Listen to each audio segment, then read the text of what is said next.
Please be seated.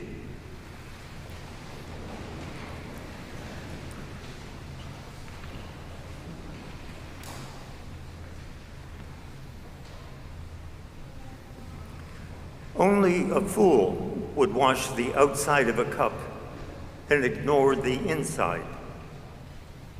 We make sure to wash at least the inside, whatever about the outside. Jesus said we should do the same with ourselves. We should get the inside clean, whatever about the outside. In fact, if the inside, that is, the heart, is clean, the outside, our behavior, will also be clean. But if the inside is unclean, then the outside will be unclean also. The outside will reflect the state of the inside. The Pharisees saw evil as something outside themselves, in things and especially in other people. If evil was outside themselves, then they could protect themselves from it by avoiding contact with people. Or where this was not possible, then by ritual washings. Now, the Pharisees were sincere people. It's just that their efforts were directed at the wrong target. For them, the exterior was everything. Hence their concern about outer cleanness and neglect of what was more important, inner cleanness or cleanness of heart. Jesus said that the source of evil is within us. It has its roots in the heart. We can't guard ourselves from it by separation from others. All those horrible things he lists and which we read about in the newspapers: fornication, theft, murder, adultery, avarice, wickedness, deceit, licentiousness, envy, slander, pride, folly. All these evil things come from within, and they defile a person. All these things start inside a person. Their seeds are with us all. These are the things that make a person unclean in the eyes of God. This is a very disturbing truth, and one we ignore at our own peril. The great problem of our time is our failure to know ourselves, to recognize evil and deal with it within ourselves. Yet, there is a kind of comfort and freedom in knowing and accepting this humbling truth. Today, there is a huge preoccupation with cleanness of body. Hence, all the ads about soaps and deodorants and perfumes.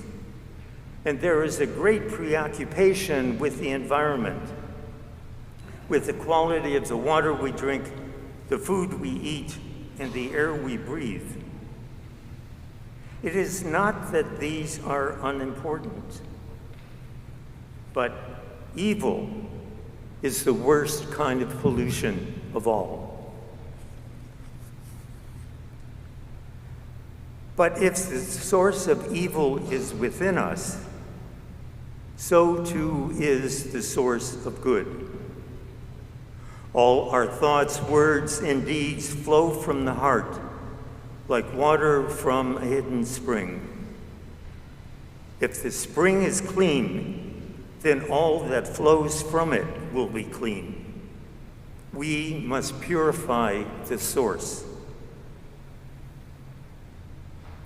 Now, voicemail is a useful thing to have. But when we make a phone call, We usually prefer to be greeted by a human being rather than by a machine or an app or an automated voice response system. Yet thanks to the marvels of modern technology, a person's voice can be there while the person is absent. Long before such gadgets as answering machines or voicemail were invented, people were not able to do that, to be present in voice only. Nowhere is it seen so clearly as in the case of worship. Jesus said to the Pharisees, "This people honors me with their lips, but their hearts are far from me. In vain do they worship me, teaching human precepts as doctrines." People can be present in church in voice only, and so their worship becomes mere lip service. And to make matters worse, that voice may not be their ordinary voice. It may be a solemn and serious one, put on specifically for church. Such people are no better than voicemail. The most important element is missing, namely the heart. The same applies to any meeting or gathering of people, but it is most likely to manifest itself in public functions and on formal occasions. People are there, yet it is not their true self that is there. It is an artificial self, a dressed-up likeness. To meet such people is like meeting a shadow. They are left with an empty feeling. How different real presence is. The heart is in it, and the words that are spoken flow from there. For our words to ring true, they must be spoken from the heart. If they come only from the lips, they will have a hollow sound. And while they may be clever, they will not convince or inspire. Take the word forgiveness, for instance. If it doesn't come from the heart, of what use is it? It will not set the offender free, nor will it result in a true reconciliation between the parties. Take the word peace. If it is not spoken from the heart, can it bring peace? Of course not. Take the word welcome. I may open the door to my house to people with kind words, but unless I make room for them in my heart, they will still be strangers to me.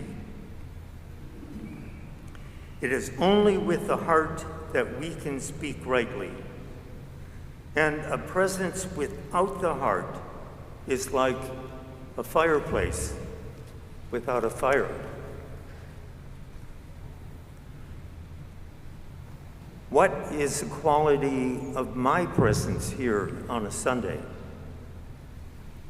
I can tell by whether or not my heart is in it. What does it mean to put one's heart into one's worship?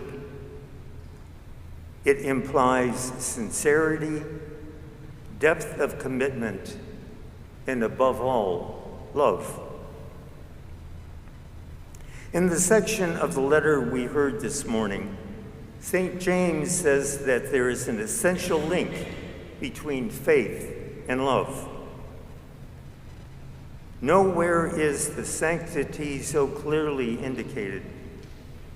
Genuine religion expresses itself in the service of those in need and repudiating the lifestyle of the world, that is, of those who make pleasure in self-seeking their goal.